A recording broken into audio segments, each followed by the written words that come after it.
S'interroger sur la valeur du thomisme de l'exhortation apostolique de Maurice Laetitia, dans ce chapitre 8, revient à s'interroger en fait à la valeur du thomisme de celui qui est le vrai auteur de ce passage, à savoir non pas le pape François, mais un de ses compatriotes, l'archevêque argentin Víctor Manuel Fernández. La première référence à saint Thomas, il est dit « Thomas a reconnu que quelqu'un pouvait avoir la grâce et la charité, mais sans pouvoir exercer correctement l'une des vertus, propter aliquas dispositiones contrarias ». Grâce à cela, le chapitre 8 dit que certains saints sont réputés de ne pas posséder certaines vertus dans la mesure où ils éprouvent des difficultés dans les actes de ces vertus, même s'ils ont l'habitude de toutes les vertus. Ce passage a pour but de montrer que l'on peut vivre de façon irrégulière tout en étant en état de grâce. Si les saints, d'après saint Thomas, ont éprouvé des difficultés dans l'exercice de la vertu, malgré leur sainteté et leur état de grâce, certains sont même privés de vertu, le fidèle lambda sera d'autant plus excusé, lui qui n'est pas encore un grand saint, s'il comprend les normes de l'Église, et si précisément les normes du mariage, sans comprendre les valeurs comprises dans ces normes, c'est-à-dire la fidélité et l'indissolubilité du mariage. Il peut lui aussi être limité dans ses capacités de décision, donc justifié de rester dans cet état de désordre, où il faut comprendre qu'il puisse prendre des décisions qui n'ajoutent pas une nouvelle faute à une ancienne, c'est-à-dire abandonner les enfants d'une nouvelle union. En fait, toute cette citation de saint Thomas vise à concilier un état objectif désordonné avec l'état de grâce sanctifiante. Le problème est que le texte en question ne veut pas dire que les saints ont eu du mal à vivre en état de grâce, ou ont pratiqué le mal sans perdre la grâce, ni qu'on peut vivre de la charité sans avoir certaines vertus. Bien au contraire, il enseigne qu'avec la charité sont infusées à la fois toutes les vertus morales et que celui qui perd la charité par le péché mortel perd toutes les vertus morales infuses en même temps.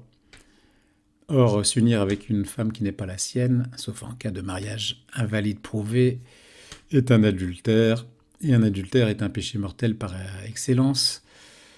C'est l'exemple qui est pris sans cesse par saint Thomas. Aucun saint ne peut être saint sans posséder la charité et avec elle les vertus morales qui permettent à l'homme d'accomplir toutes les bonnes œuvres, comme dit saint Thomas. Dans le passage que propose Monseigneur Fernández, saint Thomas veut seulement dire qu'on peut avoir la charité et éprouver soit des difficultés, soit un manque de plaisir dans l'accomplissement des œuvres vertueuses pour diverses raisons telles que le sommeil ou la fatigue.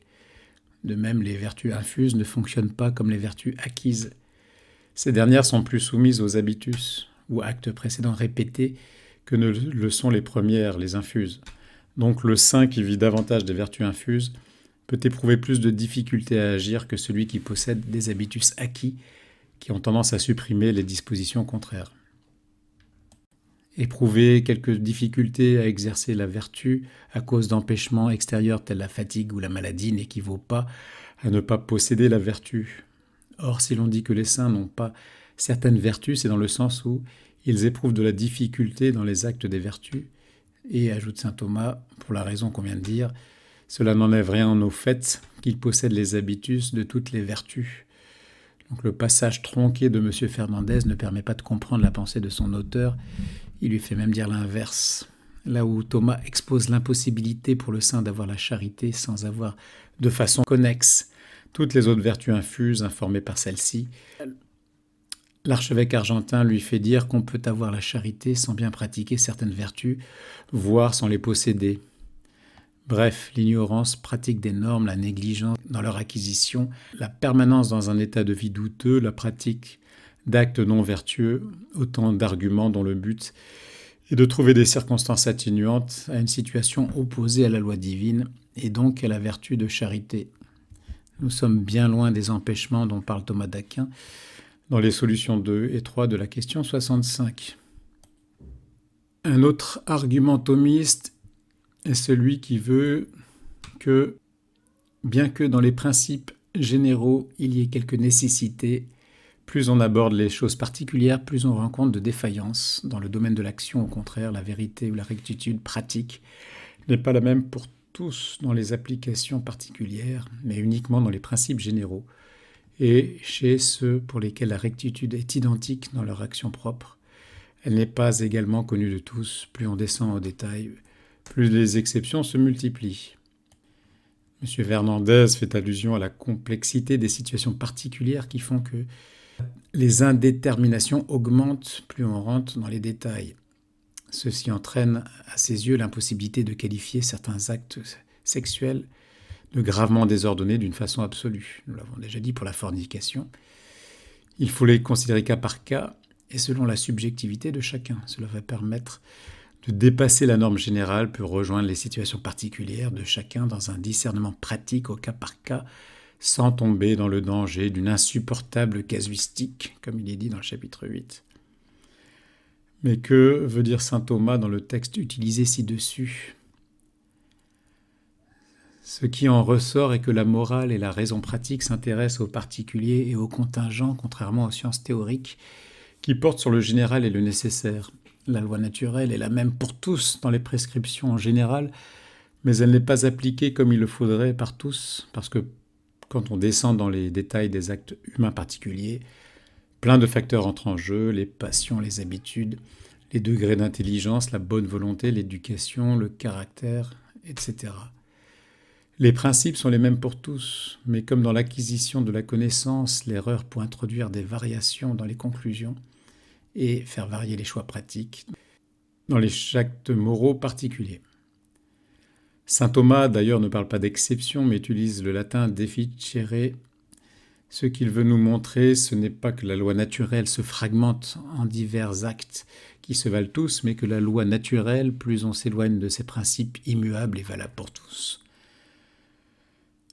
ne sont pas appliqués comme il le faudrait pour que les actes soient vertueux. Saint Thomas, en fait, déplore une dégradation, une corruption. Il ne dit pas que c'est bien. Il s'en plaint, justement. Plus on aborde les choses particulières, plus on rencontre de défaillances. Voilà ce qu'il dit dans une bonne traduction. Loin de justifier cette diversité, bonne ou mauvaise, des cas particuliers, il regrette que dans un petit nombre de cas, ce qui limite le champ de cette mauvaise application de la loi naturelle, elle peut comporter des exceptions, comprendre des défaillances, d'abord dans sa rectitude à cause d'empêchements particuliers. Elle comporte encore des exceptions ou défaillances. Quant à sa connaissance, c'est parce que certains ont une raison faussée par la passion, par une coutume mauvaise ou par une mauvaise disposition de la nature. Bref, on comprend que pour lui, loin de justifier des situations particulières désordonnées, ce passage au contraire critique la mauvaise application pratique de la loi naturelle, qui est un reflet de la loi divine, aux actes concrets de chacun dans la vie courante. Selon saint Thomas d'Aquin, plus on descend dans le détail, plus on risque de se tromper, de mal agir. Voilà ce qu'il dit. Il ne s'agit pas pour lui de cautionner tous les actes individuels comme s'ils se valaient tous. Nous sommes ici aux antipodes du relativisme ou du subjectivisme. Donc le renvoi à ce passage de la Somme ne convient pas ici non plus. Loin de justifier les désordres, saint Thomas se plaint de ces désordres. Et nous citerons le conseil du père Servet Pinkers. La volonté ne peut être bonne si elle ne meut pas constamment la raison ou la conscience à chercher toujours et à progresser dans la connaissance du bien et de la loi divine. Finalement, troisième point, Monseigneur Fernandez reprend la doctrine thomiste tout en citant le catéchisme de l'Église catholique. Compte tenu des influences qui atténuent ou éliminent l'imputabilité, il est toujours possible qu'une situation objective de péché puisse coexister avec la vie de la grâce sanctifiante. Et cela, nous dit-il, est tout à fait thomiste. Quelles sont ces influences ? Ce sont l'ignorance, l'inadvertance, la violence, la crainte, les habitudes, les affections immodérées et d'autres facteurs psychiques ou sociaux, d'après le même catéchisme. Ce qui importe aux yeux de saint Thomas, au-delà de certaines circonstances particulières, telles la violence, la crainte, c'est le fondement de ce qui constitue l'acte moral humain, à savoir un choix qui soit guidé par la raison. Citant saint Jean Damascène, il nous rappelle que le volontaire appartient à l'acte qui est une opération rationnelle. Un acte humain ne peut être qu'un acte volontaire qui lui-même est un acte raisonnable. Ce qui règle l'action de l'homme, ce qui fait de lui un homme à l'image de Dieu, c'est sa raison. Aussi le bien et le mal dans les actes dont nous parlons présentement doit-il se prendre par rapport à ce qui est propre à l'homme en tant qu'homme, c'est la raison. Ainsi, il faut allier la connaissance et la volonté pour poser un acte humain méritoire ou blâmable. C'est pour cela que Thomas d'Aquin insiste dans sa somme théologique sur l'ignorance qui a été évoquée. L'ignorance peut excuser du péché, mais pas dans n'importe quelle condition. Contrairement à ce que dit notre prélat argentin, l'ignorance n'excuse pas toujours du péché, car il y a ignorance et ignorance. Certaines ignorances n'enlèvent pas le caractère volontaire de l'acte mauvais. C'est le cas, nous dit saint Thomas, si l'acte de volonté se porte sur l'ignorance elle-même. Par exemple, lorsque quelqu'un veut ignorer pour avoir une excuse à son péché, ou pour n'en être pas détourné. Selon cette parole du livre de Job, nous ne voulons pas connaître tes voies. C'est ce qu'on appelle l'ignorance affectée. D'une autre façon, on appelle l'ignorance volontaire, celle de quelqu'un qui peut et doit savoir. C'est ainsi, nous l'avons dit plus haut, que ne pas agir et ne pas vouloir sont appelés du volontaire. Cette ignorance-là peut se produire soit qu'on ne considère pas en acte ce qu'on peut et doit considérer, et c'est une ignorance de mauvais choix qui a sa source dans la passion ou l'habitude, soit qu'on ne se soucie pas d'acquérir la connaissance qu'on peut et doit avoir. C'est de cette manière que l'ignorance des propositions universelles du droit que l'on est tenu de connaître est appelée volontaire comme provenant de la négligence. C'est pour cette même raison que le catéchisme au numéro 1736, juste après celui cité par Monseigneur Fernandez, précise que premièrement, tout acte directement voulu est imputable à son auteur, mais également qu'une action peut être indirectement volontaire quand elle résulte d'une négligence à l'égard de ce qu'on aurait dû connaître ou faire, par exemple un accident provenant d'une ignorance du code de la route. Saint Thomas prend l'exemple de l'adultère pour démontrer qu'il existe des cas où la volonté qui suit la raison erronée peut être mauvaise, alors qu'il a été démontré auparavant qu'une bonne volonté doit suivre une raison qui se trompe. S'il y a une chose qui n'excuse pas du mal, c'est tout ce qui touche à l'ignorance de la loi de Dieu qu'on est tenu de connaître, car cette loi révélée dans le Décalogue est aussi la loi inscrite dans le cœur de l'homme. Une erreur qui provient d'une telle ignorance fait que la volonté qui se conforme à cette raison erronée et mauvaise. Par contre, si un homme prend pour son épouse une femme qui ne l'est pas et veut s'approcher d'elle lorsqu'elle le sollicite, sa volonté est excusée du mal, parce que l'erreur provient de l'ignorance d'une circonstance qui excuse et cause l'involontaire. Cette circonstance exceptionnelle, équivalente à une sorte d'ignorance invincible, n'a évidemment rien à voir avec les situations ordinaires dont veut nous parler Monseigneur Fernandez. Saint Thomas ajoute que l'ignorance produit parfois l'involontaire et parfois ne le produit pas, et que l'ignorance qui rend un acte involontaire lui enlève sa valeur de bien et de mal moral, mais non l'ignorance qui ne le rend pas involontaire. L'ignorance peut être voulue directement ou indirectement. Cette dernière résulte d'une négligence si l'on ne veut pas apprendre ce que l'on est tenu de savoir, c'est ce que disait le catéchisme tout à l'heure. Saint Thomas continue en disant que si la raison ou la conscience se trompe volontairement, soit directement, soit indirectement, par une erreur portant sur ce qu'on est tenu de savoir, une telle erreur n'excuse pas du mal la volonté qui agit conformément à cette raison ou conscience erronée. Pour ce qui concerne l'adultère, nous l'avons aussi dit pour la fornication, aucune ignorance n'enlève l'imputation au mal. C'est un acte qui de soi est mauvais, car puisque l'acte reçoit son espèce de l'objet, il sera spécifié selon une certaine raison d'objet par rapport à un principe actif déterminé. En effet, les actes humains sont spécifiés par ce qui appartient de soi à la raison. Et l'exemple qui vient directement à l'esprit de saint Thomas est encore une fois celui de l'adultère dans le De Malo. C'est pourquoi s'unir à sa femme et s'unir à une femme qui n'est pas la sienne sont des actes qui diffèrent selon l'espèce en tant qu'acte de raison. Voilà selon lui l'exemple typique d'acte humain comme acte de la raison qui illustre ce fait fondamental que les actes humains tiennent de leur espèce d'être bons ou mauvais.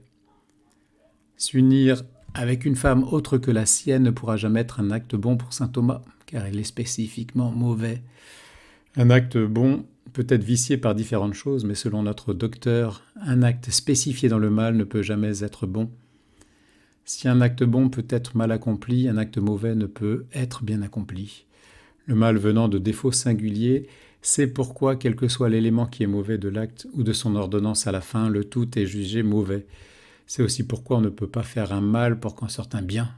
L'intention ne justifie pas les moyens. Dans le thomisme, l'objet de l'acte spécifie aussi la bonté ou la malice de cet acte. Aucune bonne intention ne pourra justifier un adultère aux yeux de saint Thomas. La vie de la grâce sanctifiante ne peut absolument pas coexister dans le thomisme avec une situation objective de péché, contrairement à ce que croit Monseigneur Fernandez. Dans le cas de l'adultère, aucune circonstance n'est atténuante, mais pire, les circonstances sont même aggravantes. En effet, non seulement la circonstance peut augmenter la bonté d'un acte bon ou la malice d'un acte mauvais, mais pire encore, elle peut également donner l'espèce à l'acte moral en ajoutant une difformité nouvelle ressortissant à une autre espèce de péché, dit saint Thomas dans son De Malo. Question 7, article 4, réponse. C'est ce qui arrive, précise saint Thomas, quand un homme s'approche d'une femme qui non seulement n'est pas la sienne, mais qui est celle d'un autre. La circonstance fait passer l'acte à une autre espèce d'acte, car elle ajoute l'injustice qui lèse le bien du prochain. Cette nouvelle difformité confère une espèce nouvelle. Ainsi, la circonstance n'en est plus vraiment une, mais bien plutôt devient la différence spécifique de l'acte moral. L'adultère qui s'oppose à la loi divine et aussi donc à la charité, s'oppose à la chasteté et s'oppose en plus à la justice.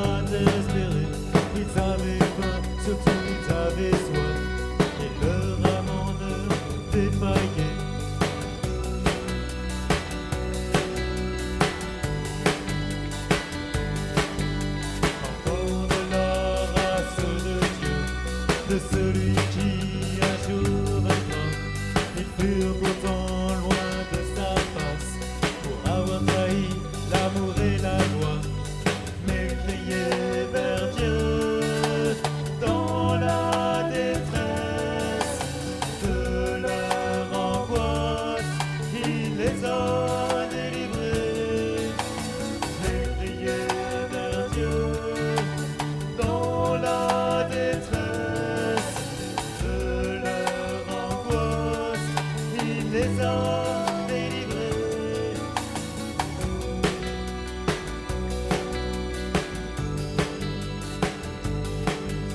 Maintenant, comme toujours, l'homme s'écarte de Dieu, car il prétend que sans lui on peut vivre mieux. C'est là de tous les maux le fatal fondement, car nous n'avons plus personne à aimer vraiment. Celui qui fait régner la paix dans les hauteurs, celui qui pour le mal est signe de terreur, ne condamne pas pour toujours l'âme du pécheur, mais la comble lui donne toute sa faveur. Mais criez vers Dieu dans la détresse de leur angoisse, il les a délivrés. Mais criez vers Dieu dans la détresse de leur angoisse, il les a délivrés.